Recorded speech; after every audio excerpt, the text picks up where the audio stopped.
Direto de Brasília, com Álvaro Pereira.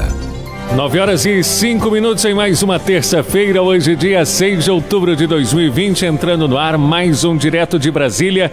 Bom dia, Álvaro Pereira, seja bem-vindo. Bom dia, Pedro. Bom dia, ouvintes da Gerais FM. Bom dia, Álvaro, mais uma vez aí, iniciando o Direto de Brasília, e temos assuntos quentes que estão aí, né, à tona no Brasil, com relação à indicação do presidente Jair Bolsonaro, do novo ministro do Supremo Tribunal Federal, Cássio Nunes Marques. Estão tanto quanto polêmica essa indicação, né, Álvaro? Sem dúvida, Pedro, e foi o fato político mais importante dos últimos dias, né? A indicação do desembargador Cássio Nunes Marques para o lugar do ministro Celso de Mello, o decano ministro Celso de Mello, que completou agora 70 anos, né, e tem que se aposentar. Então ele se afasta do Supremo Tribunal Federal a partir do dia 13 de outubro e deve ser substituído então pelo desembargador Cássio Nunes Marques. A indicação foi bastante surpreendente. O nome do desembargador não vinha sendo colocado até agora na relação dos nomes mais prováveis, né? A imprensa vinha especulando em torno de outros nomes, então foi surpreendente sob todos os aspectos.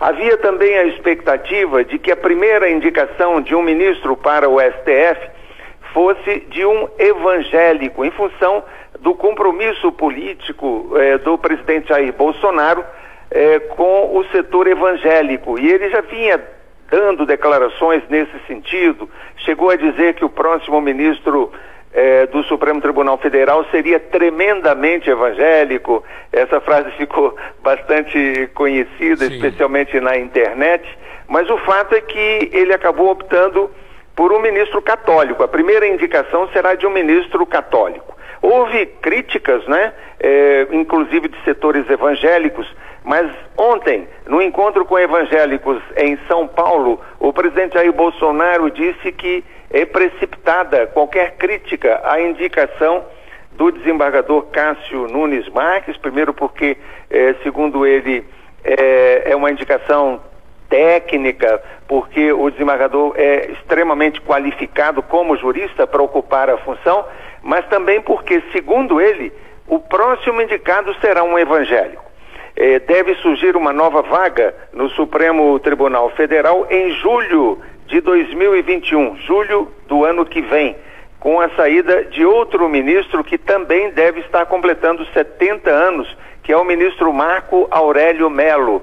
Então, o presidente já prometeu que o ministro evangélico deve ser indicado em julho do ano que vem.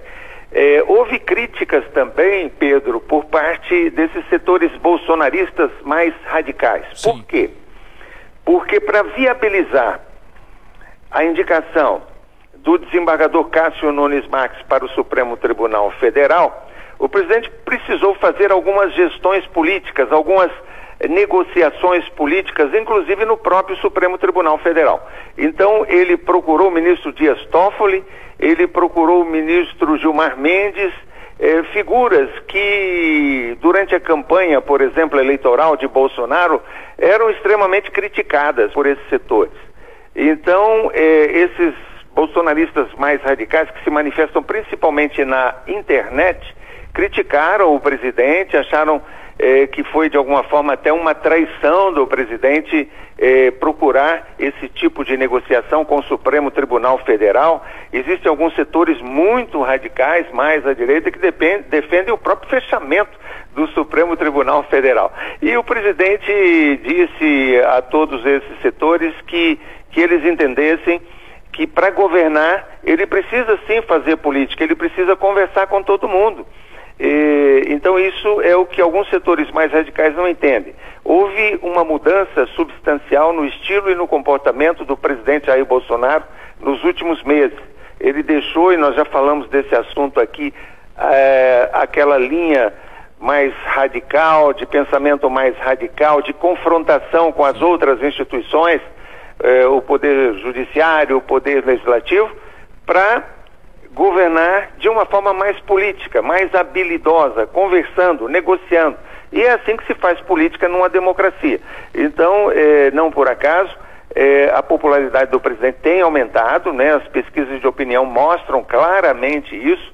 O presidente é muito mais popular hoje do que há 6 ou 8 meses atrás, quando vinha naquela linha radical de dar entrevista todos os dias, batendo na imprensa, batendo no Congresso, batendo no Supremo Tribunal Federal, né? Então, essa postura mais política, menos arestosa, mais habilidosa, é mais compatível, né, com o que se espera de um presidente da República que deve governar para todos os brasileiros. Está sendo aí um divisor de águas nesse governo Bolsonaro, né, Álvaro? Sem dúvida, e você percebe que às vezes as pessoas aprendem muito no exercício do poder, né? Às vezes é preciso realmente sofrer alguns reveses para você mudar o comportamento e buscar o melhor caminho, o caminho do entendimento, da negociação, que é o caminho mais viável numa democracia, em que você tem que ouvir mesmo todas as tendências, né, antes de tomar uma decisão. Perfeito. Álvaro, e por falar em pesquisas, né, nós temos também aí uma pesquisa que comprova o aumento do número de candidatos da área da saúde, né, nas eleições municipais para esse ano, né, segundo o TSE. Tem algum fato que confirma isso, que releva esse aumento do número de candidatos da área da saúde? Sim, Pedro, esses dados foram divulgados pelo TSE, o Tribunal Superior Eleitoral, e eles mostram que tem crescido o número de candidatos nas eleições municipais, seja prefeito, seja vereador, vinculados à área de saúde, não é? São médicos, são técnicos em enfermagem, fisioterapeutas, até fonoaudiólogos. Em 2016, nas eleições municipais de 2016, esse número estava em torno de 15 mil candidatos e passou agora a mais de 19 mil candidatos. E o TSE, técnicos do TSE e também cientistas políticos atribuem esse aumento do número de candidatos ligados à saúde à pandemia do coronavírus, né? De alguma forma, esses profissionais ficaram com muito maior evidência, com muito maior visibilidade pelo trabalho que vem desempenhando nos hospitais, nas clínicas, né, nos postos de saúde, né?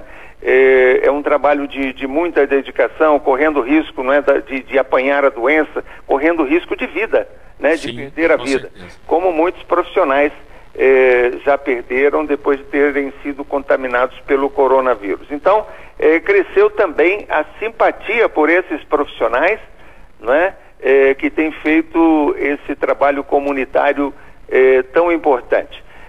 Segundo o professor do Departamento de Gestão Pública da FGV, Eduardo Brim, o aumento no número de candidatos na área de saúde não é inesperado, já que a saúde é o problema público mais debatido no país há alguns meses por causa da pandemia. Ele disse que a pauta da saúde assumiu maior relevância nesse ano e é a forma de o candidato criar um elo de maior conexão com o eleitor. E é nessa perspectiva que se insere o aumento de candidatos vinculados à saúde.